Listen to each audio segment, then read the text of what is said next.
Magandang umaga mga ka-happy hour. Narito ang mga balita para sa MBC TV Network News Update 10 AM edition. QC Representative Ralph Tulfo, nagsorry na dahil sa EDSA busway. Formal nang humingi ng paumanhin si Quezon City 2nd District Representative Ralph Tulfo, matapos na mahuli ang kanyang sasakyan na dumaan sa EDSA busway sa ikalawang pagkakataon. Inamin nito na naidaan ang kanyang driver sa EDSA busway dahil sa pagmamadali. Paglilinaw niya na hindi nila ginamit ang kanyang posisyon para umiwas sa anumang pagbabayad ng penalty. Hindi rin umano nito ginamit ang pangalan ng ama na si Senator Raffy Tulfo para makaiwas sa huli. Binayaran na rin umano nito ang multa at sasailalim siya sa kaukulang seminars bilang bahagi ng penalty.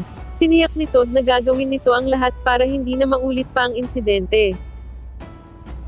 Samantala, 2 patay sa sunog sa condo unit sa Binondo, Manila. Patay ang 2 katao matapos na hindi sila nakalabas sa nasusunog na condominium unit sa Ongpin Street, Binondo, Manila.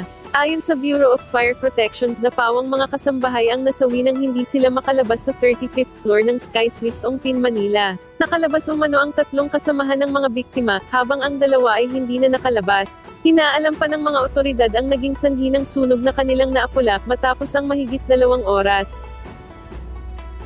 Sa iba pang balita, paglalagay ng speed limiter sa mga bus at trucks malapit ng ipatupad ng DOTR. Maghihigpit na ang Department of Transportation sa mga trucks at pampasaherong buses. Ayon sa DOTR, aatasan na nila ang mga buses at trucks na maglagay ng speed limiting devices para mabawasan ang mga nagaganap na aksidente. Ang nasabing pulisya ay nakasaad sa Speed Limiter Act of 2016. Sa nasabing batas na ang paglalagay ng devices ay malilimitahan lamang ang bilis ng sasakyan ng hanggang 90 km/h. Ang mga mahuhuling hindi naglagay nito ng speed limiting devices ay papatawan ng 50,000 pesos na multa, at maaring maharap sa pagkakakulong.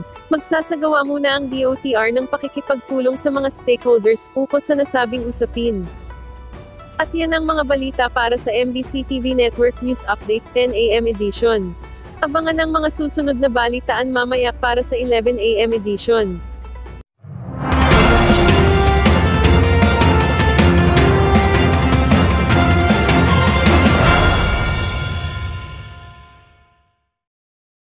Mga ka-happy hour, kung gusto mong manood ang mga balita sa MBC TV Network News Update, mag-subscribe sa aming YouTube channel, i-like ang aming Facebook page, at i-follow sa aming TikTok account.